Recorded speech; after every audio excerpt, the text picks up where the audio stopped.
Our first speaker is Connie Jameson. She just published her first book 10 to 12. and found the writing 8 to and 10. publishing experience to be quite an adventure.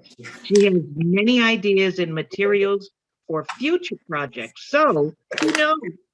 Her book title is Dating and Mating, Wit and Wisdom on Love and Marriage.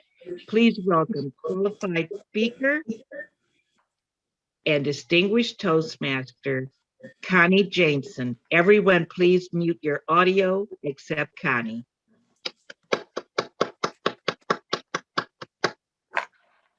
Thank you. My husband, the first. Oh, he was the worst. Dashing, dapper, a real dandy. And to all the girls, he was eye candy. I didn't worry. Everything was fine because Mr. Handsome, he was all mine until he wasn't. Started to stray, started to roam. That's when he lost his happy home. Said, so long, Rover, it's over. Husband number two, oh, boo-hoo, boo-hoo. You'd think I would have learned, but no, again, I got burned. Fell for the sexy smile, the bedroom eyes. Oh, how they could hypnotize. Yes, I came under his magic spell, as did many other girls as well. So, Mr. Romeo, farewell, farewell. For husband number three, you'd be so very proud of me. No longer would I emphasize looks. I'd choose a man who was into books. Quiet evenings, sharing a novel or two. You read to me, I'll read to you. Discussions of authors and poets. Oh boy, I'd know them all. Shakespeare, Tolstoy. Books large and books small. Together, we devour them all. But I tired of book guy and sent him out the door so I could start searching for husband number four. And I found husband number four and 5, 6, 7, 8, 9, 10. And then my next page is titled Disclaimer. I'd shared stories of my 10 husbands. However, I've actually been married for more than 50 years to just one husband. And then I talked about how, well, actually, that's the same guy that I married all those decades ago. That is basically the first section of my book. Husbands, the expert speaks. Fellow Toastmasters, I've been asked, now wait a minute, why did husbands come first when the next part of your book is called Playing the Dating Game? Well, a couple reasons. First of all, the idea for these multiple husbands was what I first wrote. I had joined a writing group, and I don't know if it was a writing prompt or if I just thought it'd be funny to come back at Tom, who always tells me he's going to introduce me as his first wife, or just what, but I wrote this. And then I found out that there was a writing challenge, a whole month. And if you wrote a poem every day or a certain number of pages, you'd be well on your way to a book. And I thought, hey, I can do that. So I did. I was also told it was a good idea to have a theme to all these writings that one does. And I thought relationships. And then I came up with the love and marriage and so forth. So basically, that's the reason. Plus, hey, husband's the expert. It makes me the expert. Section number 2 is called Playing the Dating Game. Now, here I'm not an expert. I didn't do much dating. I was rather a shy wallflower type of girl when I was young. But the subtitle to my book, it's Dating and Mating, Wit and Wisdom on Love and Marriage. One can find lots of examples out there in the real world. the wit, the humor in observing what goes on out there in the dating world, whether you actually see it or just learn about it. And one would be the dating sites. I don't even know if they had them back in my day, but I've heard about how people are not always too truthful in what they share. So here's mine. Truth in advertising.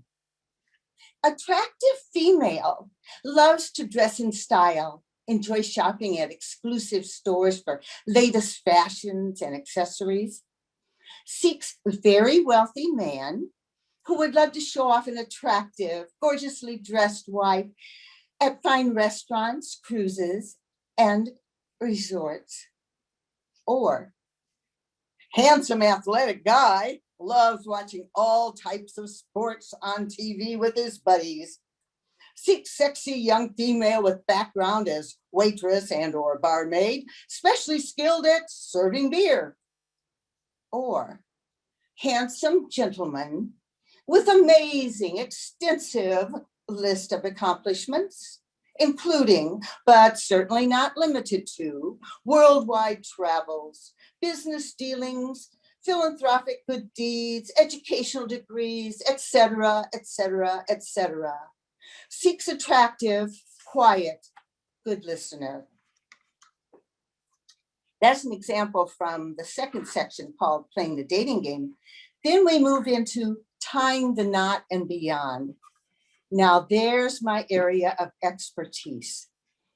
Next month, I will have been married to my husband for 57 years. So I can share a lot of that wisdom, wit and wisdom, wisdom about marriage.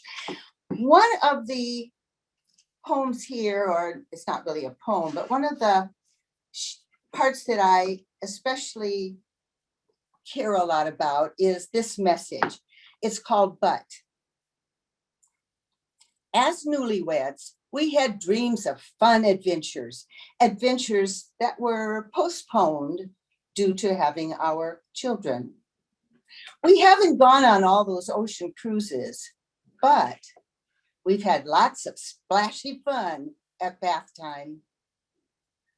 We haven't had seats to the World Series, but we've watched some very exciting Little League games. We haven't seen the mighty pyramids of Egypt, but we've helped build impressive sandcastles at the beach. I go on to share some other examples and then conclude with, when the children are all grown, we'll just pick up and dust off those long postponed dreams from days ago. And here is the beauty of it all. We can still experience many of those dream adventures. In addition, we have to treasure forever beautiful memories of wonderful adventures shared with our children. So I share other messages of wisdom about married life. The final section is just called More Thoughts on Love. And here, most are little short haiku type poems. I'll share a couple of those. Tiny band of gold, so gently slipped on finger, life-changing action. Or,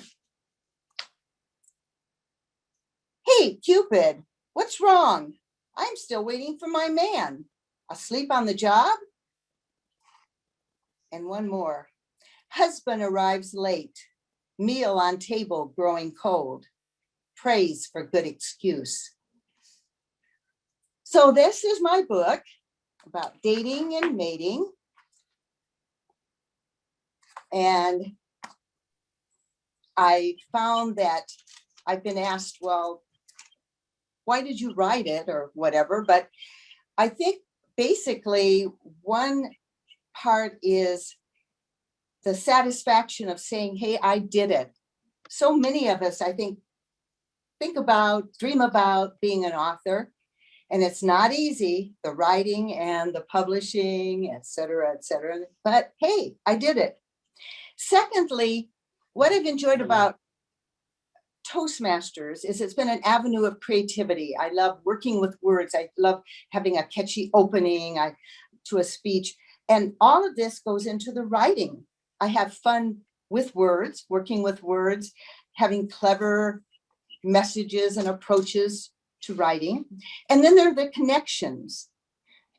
When I look out and see someone smiling or nodding as I share about the book, that's a good feeling.